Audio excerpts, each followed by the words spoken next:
Hi ನಮಸ್ಕಾರ ಎಲ್ರಿಗೂ. Welcome back to my YouTube channel. ಹುಣಸೆ ಹಣ್ಣು ಮತ್ತು ಹುಣಸೆ ಹಣ್ಣಿನ ಬೀಜದ ಬಗ್ಗೆ ಮಾಹಿತಿ ಕೊಡಬೇಕು ಅಂದ್ಕೊಂಡಿದ್ದೀನಿ. ಹುಣಸೆ ಹಣ್ಣಿನ ಬೀಜಕ್ಕೆ ಉತ್ತರ ಕರ್ನಾಟಕದ ಕಡೆ ಹುಂಚಿಕಪ್ಪ ಅಂತೀವ್ರಿ ನಾವು. ಹುಂಚಿಕಾಯಿ ಅಥವಾ ಹುಣಸೆ ಹಣ್ಣು ಎಂದ ತಕ್ಷಣ ಬಾಯಲ್ಲಿ ನೀರು ಬರುವುದು ಗ್ಯಾರಂಟಿ. ನಾವೆಲ್ಲ ಚಿಕ್ಕವರಾಗಿದ್ದಾಗ ಹುಣಸೆ ಹಣ್ಣು ತೊಗೊಂಡು ಈ ಥರ ಲಾಲಿಪಾಪ್ನ ಮಾಡಿ ತಿಂತಾಯಿದ್ವಿ. ಅದೇನೋ ಗೊತ್ತಿಲ್ಲ, ನಮ್ಮ ಮೆದುಳು ಈ ರೀತಿಯ ಸಂಕೇತವನ್ನು ನಮ್ಮ ನಾಲಿಗೆಯ ಭಾಗಕ್ಕೆ ರವಾನಿಸುತ್ತದೆ ಏನೋ. ಹುಳಿ ಮತ್ತು ಸ್ವಲ್ಪ ಸಿಹಿಯ ಮಿಶ್ರಣದ ಹುಣಸೆ ಹಣ್ಣು ದಿನ ಅಡಿಗೆ ಮಾಡುವಾಗ ಹಾಕ್ತೀವಿ. ಹಲವಾರು ಔಷಧಿಗಳ ಗುಣಲಕ್ಷಣಗಳು ಈ ಹುಣಸೆ ಹಣ್ಣಿನಲ್ಲಿ ಕಂಡುಬಂದಾವ ನೋಡ್ರಿ. ಇಲ್ಲಿ ತನಕ ಕೇವಲ ತನ್ನ ಹುಳಿಯ ಪ್ರಭಾವದಿಂದ ಹೆಸರು ಸಂಪಾದನೆ ಮಾಡಿದ್ದ ಹುಣಸೆ ಹಣ್ಣು ಈಗ ಮಧುಮೇಹ ನಿವಾರಣೆಗೆ, ಅಧಿಕ ತೂಕ ನಿರ್ವಹಣೆ, ಫಂಗಲ್ ಸೋಂಕು, ಹೃದಯದ ಆರೋಗ್ಯ, BP ಇನ್ನಿತರ ಆರೋಗ್ಯ ಸಮಸ್ಯೆಗಳ ಮೇಲೆ ತನ್ನ ಪ್ರಭಾವವನ್ನು ಒಳ್ಳೆಯ ರೀತಿಯಲ್ಲಿ ಬೀರಿ ಸಾಕಷ್ಟು ಪ್ರಖ್ಯಾತಿ ಪಡೆದಿದೆ. ಹುಣಸೆ ಹಣ್ಣಿನ ಆರೋಗ್ಯ ಪ್ರಯೋಜನಗಳು ಗೊತ್ತಿದ್ದೋ ಗೊತ್ತಿಲ್ಲದೆಯೋ ಪ್ರತಿಯೊಬ್ಬರ ಮನೆಯಲ್ಲಿ ಪ್ರತಿದಿನ ಅಡುಗೆ ತಯಾರಿಯಲ್ಲಿ ಬಳಕೆಯಾಗುತ್ತಿದೆ. ಹುಣಸೆ ಮರ ಮುಪ್ಪಾದರೂ ಹುಳಿ ಮುಪ್ಪಾಗುವುದಿಲ್ಲ ಎಂದು ಹೇಳುತ್ತಾರೆ.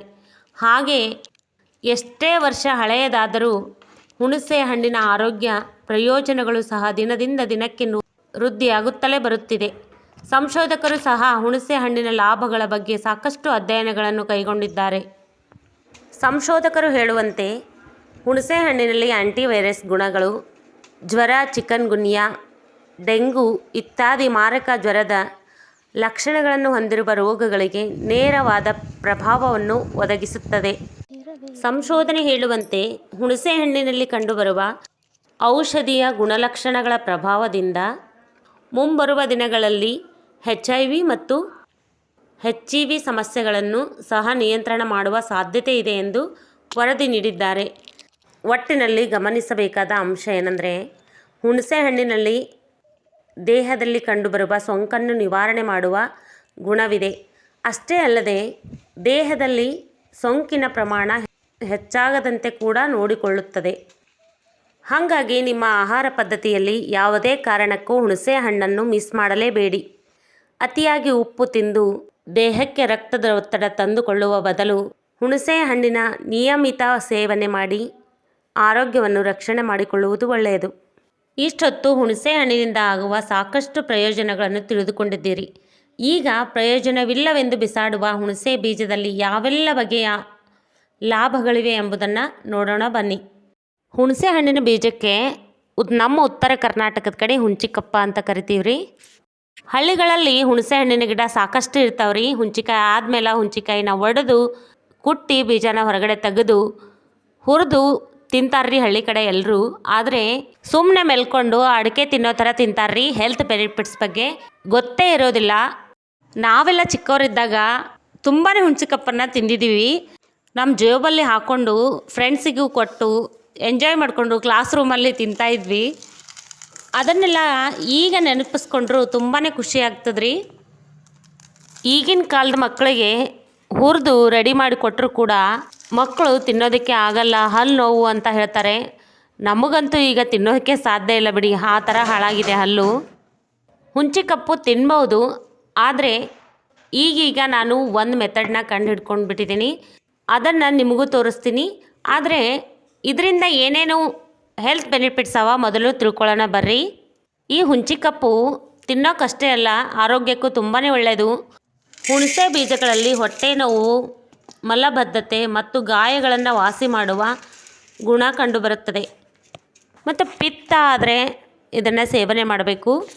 ಜೀರ್ಣಶಕ್ತಿ ಹೆಚ್ಚಿಗೆ ಮಾಡ್ತದ್ರಿ ಮತ್ತು ಮಲಬದ್ಧತೆ ಸರಿಪಡಿಸ್ತದ್ರಿ. ರಕ್ತದಲ್ಲಿನ ಸಕ್ಕರೆ ಮಟ್ಟ ನಿಯಂತ್ರಿಸಲು ಸಹಕಾರಿ.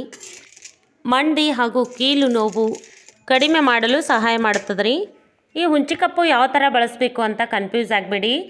ಬೀಜಗಳನ್ನು ಸರಿಯಾಗಿ ಹುರಿದು ಪುಡಿ ಮಾಡಿ ಔಷಧದ ರೂಪದಲ್ಲಿ ಬಳಸಬೇಕು. ಇದನ್ನು ನಿಯಮಿತವಾಗಿ ತಿನ್ನೋದ್ರಿಂದ ನಾನು ಹೇಳಿರೋ ಎಲ್ಲನೂ ಆರೋಗ್ಯ ಸಮಸ್ಯೆ ಕಡಿಮೆ ಆಗ್ತದ್ರಿ.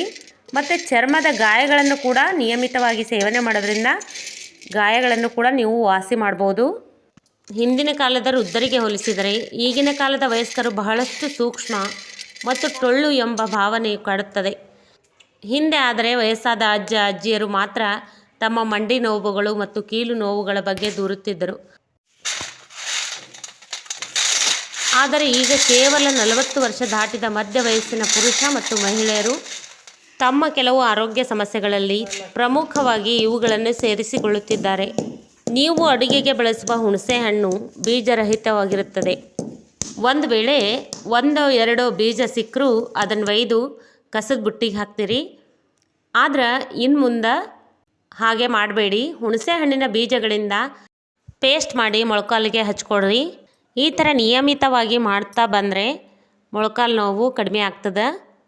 ನೋಡಿರಿ, ಈ ಥರ ಹುಣಸೆ ಬೀಜಕ್ಕೆ ನೀರು ಹಾಕಿ ಸಿಪ್ಪೆ ಬಿಚ್ಬೋದು, ಅಥವಾ ಸಿಪ್ಪೆ ಬಿಚ್ಚಾದರೂ ನೀರು ಹಾಕಿ ನೆನೆಸಬೇಕು. ನೋಡಿದ್ರಲ್ಲ ಹುಣಸೆ ಹಣ್ಣು ಮತ್ತು ಹುಣಸೆ ಬೀಜದ ಉಪಯೋಗಗಳನ್ನು. ಇಷ್ಟ ಆದರೆ ಒಂದು ಲೈಕ್ ಮಾಡಿರಿ. ಇದೇ ಥರ ಹೊಸ ಹೊಸ ಅಡುಗೆಗಳು ಮತ್ತು ಹೊಸ ಹೊಸ ಹೆಲ್ತ್ ಟಿಪ್ಸ್ಗಾಗಿ ನಮ್ಮ ಚಾನಲ್ನ ಸಬ್ಸ್ಕ್ರೈಬ್ ಮಾಡಿರಿ. ಸಿಗೋಣ ಮತ್ತೊಂದು ವಿಡಿಯೋದೊಂದಿಗೆ. ಅಲ್ಲಿವರೆಗೂ ಹೀಗೆ ನೋಡ್ತಾಯಿರಿ, ಸಪೋರ್ಟ್ ಮಾಡ್ತಾಯಿರಿ. ಟೇಕ್ ಕೇರ್, ಬಾಯ್.